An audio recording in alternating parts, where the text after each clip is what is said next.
ងាកទៅខាងនោះមានតាហ៊ានមកក្រុមនិងស្ដេចមួយអង្គកំពុងតែធ្វើដំណើរមកវិញផ្លូវហើយមកពីច្បាំងឈ្នះគេឥឡូវវិញផ្លូវផ្លូវនេះធំហើយមានខ្យល់ត្រជាក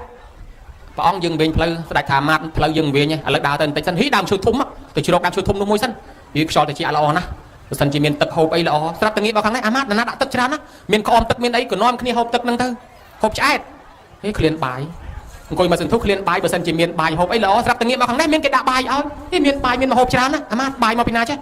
អញ្ចឹងនាំគ្នាហូបតែហ៊ានមកកងពលហូបឆ្អែតស្ដេចនឹងឆ្ងល់អាម៉េចក៏ថ្ងៃហ្នឹងមកមានទឹកមានបាយនៅកន្លែងហ្នឹងក៏ស្ពះសួរតែហ្មងថាអស់លោកឲ្យណាគេម្ចាស់បាយម្ចាស់ទឹកហ្នឹងខ្ញុំសុំឃើញផងមកបង្ហាញខ្លួនមកស្រាប់តែបង្ហាញខ្លួនមកថ្លល់មកហ្មងញោមមេឃឆ្លាស់ចេះបង្ហាញជាមនុស្សមកហ្មងស្ដេចនឹងសួរថាណែឯងជាស្អីបានអ្នកបង្ហាញខ្លួនហ្នឹងប្រាប់ថាខ្ញុំជាមនុស្សជាប្រជាជននៅភូមិហ្នឹងពីដើមឡើយខ្ញុំកាលនៅជាមនុស្សអត់បានធ្វើបន់ធ្វើសិលធ្វើទានអីទេខ្ញុំស្លាប់មកកើតជាប្រែតអត់ចំណីអាហារស្រាប់តែខ្ញុំមានកូនស្រីមួយឈ្មោះនាងឧត្តរានាងនោះឯងទៅដើរជាមួយយាយជាមួយតាហើយនាងនៅក្មេងសោះទៅស្ដាប់ធម៌ទេសនាទៅចូលស្ដាប់ធម៌អាស្រាប់តែនាងយល់បុណ្យនាងក៏ធ្វើបុណ្យឧទ្ទិសឲ្យខ្ញុំជាតក្កិណានុបទានហើយនាងបានសមាទានសិលឧទ្ទិសមកខ្ញុំនាងសូត្រធម៌នមស្ការឧទ្ទិសមកខ្ញុំនាងទៅបុណ្យគេជួយរាប់បាតជួយបង្រើភ្ញៀវក្នុងបុណ្យគេក៏ឧទ្ទិសមកខ្ញុំនាងធ្វើបុណ្យតក្កិណានុបទានឧទ្ទិសមកខ្ញុំរួចពីកំណើតប្រែតទទួលបានផលពីនាងមកខ្លាយទៅជាទេវតាមានសម្បត្តិទឹកពាក្យថាសម្បត្តិទឹកគឺខ្ញុំចង់បានអីខ្ញុំបាននឹងចង់បានមកជូចាញ់មកជូចង់បានកកចាញ់កកខ្ញុំសាកនិមិត្តលេងខ្ញុំនិមិត្តឲ្យចាញ់នេះចាញ់នោះខ្ញុំហោះលេងពីដើមឈើនេះទៅដើមឈើនោះពីកពូភ្នំទៅមាត់សមុទ្រពីមាត់សមុទ្រមកតាមចុងព្រៃឃើញលោកធ្វើដំណើរមកខ្ញុំសាកនិមិត្តឲ្យចាញ់ជាផ្លូវលោកឡើងលើផ្លូវខ្ញុំនិមិត្តឲ្យចាញ់ដើមឈើធំមួយលោកចូលជ្រកដើមឈើធំរបស់ខ្ញុំឬលោកថាចង់បានទឹកចង់ហូបទឹកខ្ញុំសាកនិមិត្តឲ្យចាញ់ជាទឹកមើលចាញ់ជាទឹកទៀតលោកហូបទឹកខ្ញុំឆ្អែតអស់ថាលោកចង់ហូបបាយខ្ញុំនិមិត្តឲ្យចាញ់ជាបាយឥឡូវលោកហូបបាយឆ្អែតអស់ទៀតហើយលោកចង់ឃើញមុខខ្ញុំនិមិត្តឲ្យឃើញមុខខ្ញុំទៀតឥឡូវមានអីឆ្ងល់ត្រូវសួរអីទៀតច្បាស់ចាស់5មុខទេវតានឹងហើយទេវតានឹងក៏លា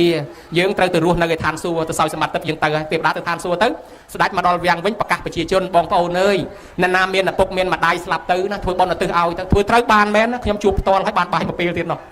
ដូច្នេះបានមនុស្សនាំគ្នាធ្វើតរហូតសពថ្ងៃមកអញ្ចឹងណាញោមណាទាំងខ្មែរទាំងចិនក៏នាំគ្នាធ្វើទាំងអស់គ្នានឹងទោះបីយើងមានសំណែនសែនព្រានផ្លូវណាក៏ដោយពីដើមមករាប់អានពលឹងដូនតាខ្មែរយើងក៏មានរៀបសំណែនសែនថ្វាយដែរចាត់ទុកថាដូចម៉ែឪមកហូបប៉ុន្តែដល់ពុទ្ធត្រាស់ដឹងឡើងព្រះអង្គដឹងពីកំណើតសត្វខ្លះអាចមកហូបសំណែនសែនព្រានបានប៉ុន្តែកំណើតខ្លះមិនអាចយកបានទេបើមិនធ្វើតាមរយៈប្រសងយកអត់បានទេកោលយាមាតជួបម្ដងនៅក្នុងសមុទ្រមកសុំចំណីអាហារឲ្យទៅយកអត់បានតទៅរនអ្នកមានសិលធ្វើបុណ្យទៅបានរីឯធ្វើកែចិនមួយនោះគាត់ស្លាប់ទៅកើតជាប្រែតអត់ចំណីអាហារមកសុំបាយកូនថាពុកស្លាប់មកឃ្លានណាស់មិនដែលស្គាល់រសជាតិចំណីអាហារទេឲ្យកូនឲ្យបាយឪពុកហូបផងកូនភ្ញាក់ឡើងថាអញបានធ្វើជាធ្វើកែធ្វើជាអ្នកមានដោយសារសល់ទ្រព្យសម្បត្តិពីឪឥឡូវបើឪអត់បាយអញត្រូវធ្វើឲ្យឪហូបដាំបាយយកទៅដាក់ពេញភ្នោខ្មោចឪមកយកមិនដែលបានសោះមកបញ្យល់សពសំរាល់ថ្ងៃដាំបាយយកទៅដាក់រាល់ថ្ងៃឡើងពេញភ្នោឡើងស្អុយឡើងងោងប្អូនឡប់ពេញភ្នោនៅតែយកមិនបានកូនអង្គុយឆ្ងល់ចេះតែមកសំបាយហើយចុះឥឡូវកូនឲ្យហើយមិនក៏មិនយកទៅឲ្យកូនធ្វើម៉េចបើកូនដាំយកទៅដាក់ឲ្យពុកអញមិនហូបថ្ងៃនេះបានបាយមួយចានឲ្យអ្នកបម្រើយកទៅឲ្យឪអ្នកបម្រើដើរទៅដល់តាមផ្លូវមេឃភ្លៀងអត់ទៅមុខរួចចូលជ្រកសាលាឈរទៀនមួយភ្លៀងទល់តែថ្ងៃត្រង់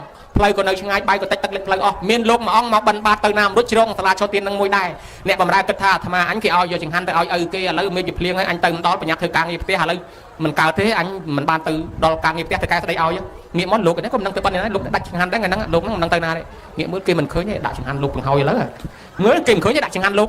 កងអើយកងទៅដល់ភ្នោទេមេឃភ្លៀងខ្លាំងណាស់ដាក់ចង្ហាន់លោកឲ្យកងឯងមកយកផងថាអញ្ចេះស្មើនឹងពីឧទ្ទិសដែរត្រឡប់មកវិញធ្វើការធម្មតាកំពុងតែដេកលុបលក់យប់នឹងស្រាប់តែគេទៅហៅណែបើទៅកែហៅឲ្យជួបឯនោះកំពុងតែខ្ចប់ខ្លួននឹងកណាត់ស្រួលពលាកណាត់ងើបចេញមកអញមានរឿងអីចេះតែកែហៅទៅជួបអូម្សិលមិញគេឲ្យយកបាយទៅឲ្យឪគេអញយកទៅដាក់ចង្ហាន់លោកមុខតែធ្វើកែដឹងរឿងនឹងវាយអញដេញអញឲ្យធ្វើការហើយចូលទៅជំរាបប្រសាសន៍លោកនាយហើយខ្ញុំមានកាយទៀតមើលអាបាយយើងសួរម្សិលមិញយកបាយយើងទៅធ្វើម៉េចខ្លះឯនោះបុកពុកអញថារឿងបាយមែនចុះណាគេឲ្យឃើញរឿងអញ្ចឹងអីមិនលាក់លៀមទៅមកប្រាប់ដល់ច្បាស់ដេញអញលេងបានធ្វើការហើយស្ពះហង្វរលោកនាយឲ្យលោកនាយកុំធ្វើបាបខ្ញុំអីខ្ញុំអត់មានចេតនាចង់ប្រឆាំងលោកនាយទេខ្ញុំឃើញផ្លូវវានៅឆ្ងាយបាយវាតិចទឹកលិចអស់ទៅមេឃវាភ្លៀងខ្ញុំដាក់ចង្ហាន់លោកទៅខ្ញុំថាកងអើយខ្ញុំទៅដល់ភ្នោទេកងឯងមកទទួលផងចឹងសុំលោកនាយអនុគ្រោះឲ្យខ្ញុំម្ដងមកអាឡ័យទៅស្ពះហង្វរធ្វើកែសោយថាបាវយើងយកទោសឯងអីយើងអរគុណឯងដឹងដែររាល់ដងមកបញ្យល់សពថាពុកឃ្លានណាស់កូនអើយជួយឪពុកផងឪពុកឃ្លានបាយប៉ុន្តែយប់មិញនេះមកបញ្យល់សពថាកូនអើយឪពុកបានទទួលហើយឪពុកឆ្អែតស្កប់ស្កល់ហើយកូនឪពុកអរគុណណាស់សូមឲ្យកូនរស់ស៊ីមានបានសុខសាន្តសប្បាយតទៅមុខទៀតបានយើងវាឆ្ងល់នេះបាយមិនតិចសោះឯងយកទៅធ្វើមិនបានដល់ឪយើងអញ្ចឹងអូតាមពិតឯងដាក់តាមប្រសងអញ្ចឹងណាបានជាចាប់ពីមានរឿងនឹងមកទាំងខ្មែរទាំងចិនធ្វើឲ្យទាំងអស់គ្នាបដ យទោះបីមានសំណាញ់សែនព្រិនអីក៏សែនទៅប៉ុន្តែយើងថែមមកផ្លូវទៀតអូអញ្ចឹងតើបានជាចូលឆ្នាំខ្មែរក៏ប្រសងរវល់ចូលឆ្នាំចិនក៏ប្រសងរវល់ណាយល់ណ